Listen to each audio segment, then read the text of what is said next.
퇴직 후의 인생을 여행으로 채우겠다는 꿈, 그 시작은 캠핑카였다.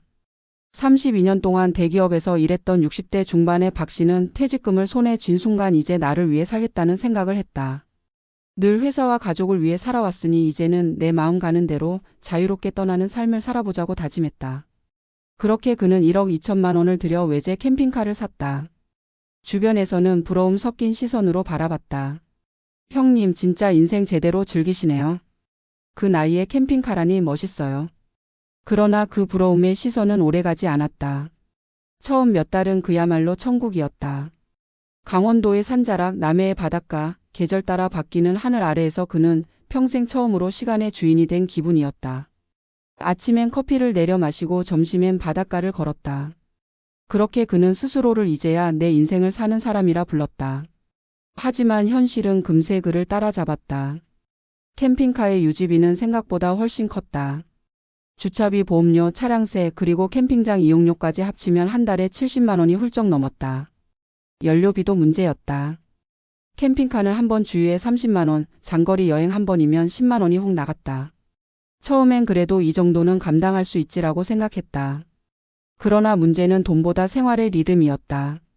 떠도는 생활이 길어질수록 그는 외로워졌다. 함께할 사람도 대화할 상대도 없었다. 낮에는 드넓은 자연 속에서도 마음이 허전했고 밤에는 바람 소리가 쓸쓸함으로 바뀌었다. 그 외로움을 달래려 SNS에 여행 사진을 올리기 시작했다. 캠핑카 인생 최고입니다. 은퇴 후 이렇게 사는 게 진짜 행복이죠. 하지만 그 말 속에는 점점 허무함이 스며들었다. 팔로워들의 좋아요는 순간의 위로였지만 현실의 고독은 더 깊어졌다.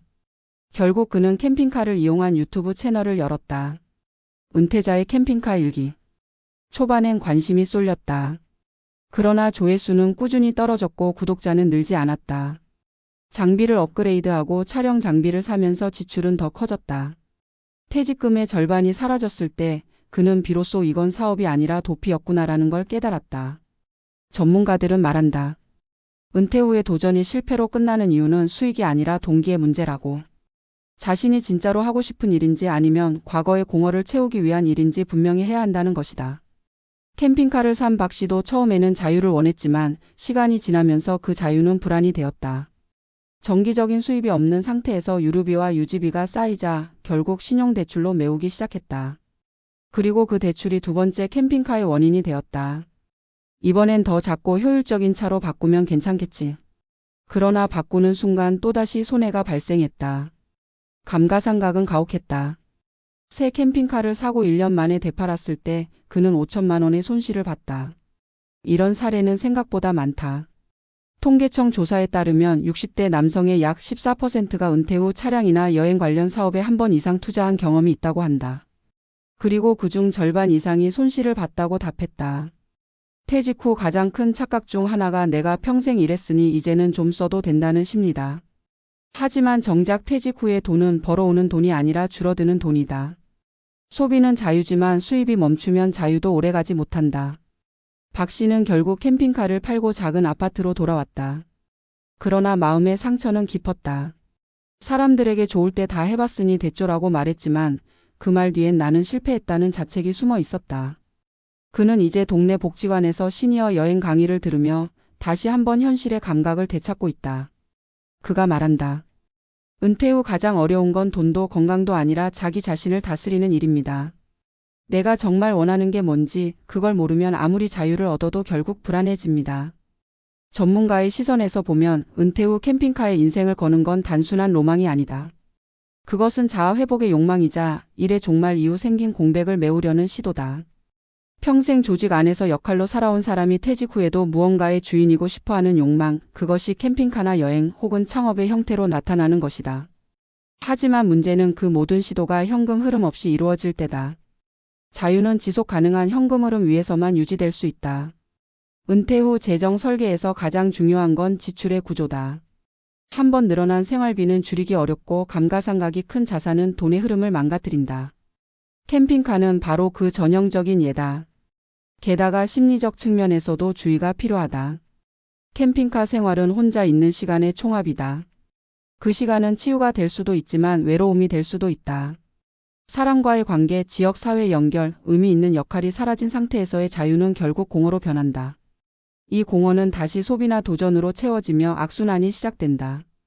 이런 이유로 전문가들은 은퇴 후 첫 2년은 지출보다 마음을 관리해야 한다고 조언한다. 결국 박 씨의 이야기는 한 개인의 실패담이 아니라 우리 사회가 맞이한 은퇴 후 환상의 축소판이다. 돈으로 자유를 살 수 있다고 믿지만 정작 그 자유를 지탱할 구조는 만들지 못한 채 떠나는 사람들. 그들의 공통점은 계획 없는 낭만이다. 은퇴 후 여행, 창업, 캠핑카, 귀촌 모두 좋지만 그 시작점은 반드시 지속 가능성 위에 서야 한다. 인생의 후반전은 빠르게 움직이는 시기가 아니다. 오히려 천천히 그리고 깊이 살아야 하는 시간이다. 캠핑카를 몰고 떠나는 대신 내 마음의 방향부터 점검해야 한다. 지금의 선택이 단순한 충동인지 아니면 진짜 나를 위한 결정인지. 퇴직 후의 자유는 돈으로 사는 것이 아니라 자신을 이해함으로써 얻는 것이다.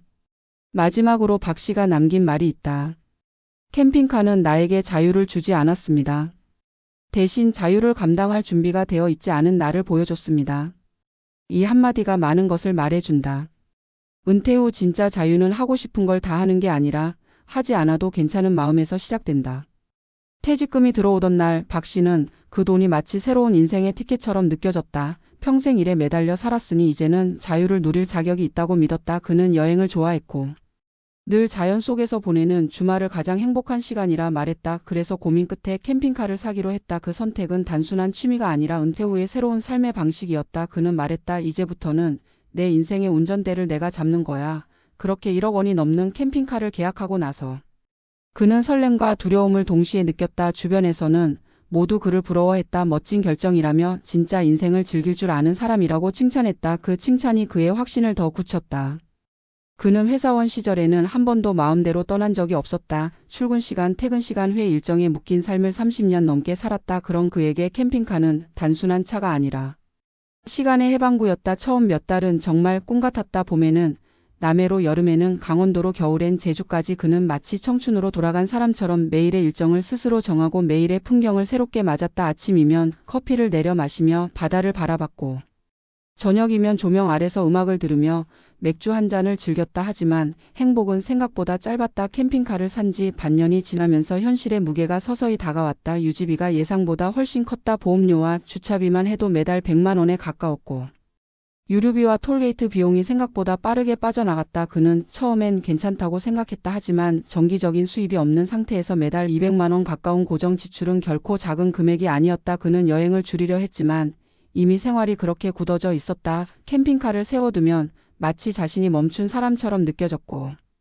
계속 떠나야만 살아있는 기분이 들었다. 문제는 돈보다 외로움이었다. 캠핑카 안에 하루는 조용했다. 너무 조용했다. 낯선 장소에서 혼자 밥을 먹고 혼자 잠을 자는 시간이 길어지면서 그가 꿈꿨던 자유는 어느새 고독으로 변했다. 그는 SNS에 사진을 올리며 스스로를 다독였다. 이게 진짜 삶이지라고 썼지만 그 문장 뒤엔 묘한 공허가 묻어났다. 댓글은 많았고 좋아요도 쏟아졌지만 그중 누구도 그의 외로움을 덜어주진 못했다. 그러다 그는 유튜브를 시작했다. 은퇴자의 캠핑카 일기라는 이름으로 영상을 올렸다. 처음엔 반응이 좋았다. 여행지를 소개하고 은퇴 후의 삶을 이야기하자 구독자가 빠르게 늘었다. 하지만 그 인기 역시 오래가지 않았다. 영상 촬영을 위해 장비를 사고 드론을 샀다. 편집을 배우느라 컴퓨터를 새로 샀다. 퇴직금의 절반이 사라졌다. 수익은커녕 지출이 더 늘어갔다. 그때 그는 깨달았다. 자신이 하고 있는 건 도전이 아니라 도피였다는 걸. 그는 여행이 아니라 현실로부터의 탈출을 꿈꾸고 있었던 것이다. 그리고 탈출의 끝엔 빚이 기다리고 있었다. 캠핑카를 중고로 내놓았을 때 이미 시세는 절반 이하로 떨어져 있었다. 감가상각이라는 냉정한 단어 앞에서 그가 느낀 건 허무였다. 평생 돈을 벌어왔지만 쓰는 건 이렇게 무섭게 줄줄 샜다.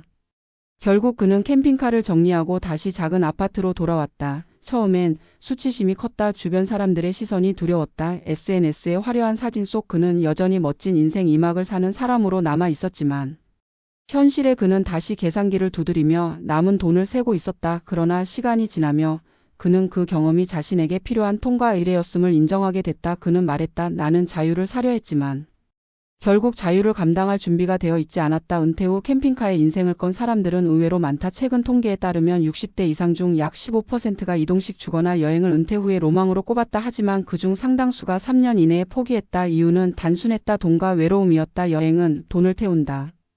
그리고 혼자 하는 여행은 생각보다 길게 가지 못한다. 특히 은퇴 후의 여행은 젊을 때의 여행과 다르다. 목적이 쉼이 아니라 대체인 경우가 많다. 사라진 일상의 의미를 채우기 위해 떠나는 여행은 결국 다시 공허로 돌아온다. 경제적으로도 위험하다. 퇴직금은 재투자가 아닌 소비로 흩어질 때 빠르게 증발한다. 퇴직 후에는 수입이 멈추지만 지출은 멈추지 않는다. 캠핑카처럼 유지비가 높은 자산은 오히려 자유를 빼앗는 족쇄가 된다. 심리적으로도 그렇다. 캠핑카 생활은 혼자 있는 시간의 총합이다. 그 시간은 자신을 돌아보게 할 수도 있지만 때로는 자신을 무너뜨리기도 한다. 혼자 있는 시간이 길어지면 생각이 깊어지면 후회가 커진다. 후회는 불안으로 이어지고 불안은 다시 소비로 이어진다. 이런 악순환이 은퇴 후 재정 파탄의 시작점이 된다. 결국 중요한 건 지속 가능한 자유다. 자유는 돈이 아니라 구조에서 나온다. 매달 들어오는 일정한 현금 흐름이 있고 그 안에서 자신을 유지할 수 있을 때 자유는 안정이 된다. 그러나 아무런 기반 없이 떠나는 자유는 모래 위의 성처럼 무너진다. 박 씨의 사례는 그것을 명확히 보여준다. 그는 처음엔 자유를 얻었지만 결국 빚과 후회를 얻었다. 그리고 그 경험 끝에야 깨달았다. 진짜 자유는 하고 싶은 걸 다 하는 게 아니라 하지 않아도 괜찮은 마음에서 나온다는 걸. 은퇴 후의 삶에서 중요한 건 욕망의 실현이 아니라 욕망의 관리다. 우리는 평생 일하며 통제를 받았기 때문에 은퇴 후에는 본능적으로 무언가를 시작해야 할 것 같은 압박을 느낀다. 하지만 그 시작이 나를 위한 것인지 나의 불안을 덮기 위한 것인지 구분하지 못하면 결국 실패로 끝난다. 캠핑카든 창업이든 귀촌이든 그 본질은 같다. 삶의 균형이 무너진 상태에서 새로운 도전을 해봤자 불안은 다른 형태로 돌아온다. 박 씨는 이제 복지관에서 시니어 상담 봉사를 한다. 그는 말한다. 캠핑카는 나에게 자유를 가르쳐 주지 않았습니다. 대신 나를 가르쳐 줬습니다. 나는 나를 몰랐던 겁니다. 그 말은 많은 은퇴자에게 울림이 된다. 은퇴 후의 삶은 새롭게 얻는 시간이 아니라 다시 배우는 시간이다. 돈을 버는 법보다 돈을 쓰는 법을 배워야 하고 자유를 얻는 법보다 자유를 견디는 법을 배워야 한다. 캠핑카의 인생을 건 박 씨는 실패했지만 동시에 성장했다. 그는 자유의 무게를 견디는 법을 배운 것이다. 결국 우리의 노후는 돈으로 세워지는 게 아니라 이해로 세워진다. 자신이 진짜 원하는 삶을 아는 사람만이 흔들리지 않는다. 그리고 그 깨달음이야말로 은퇴 후 인생의 가장 값진 자산이다.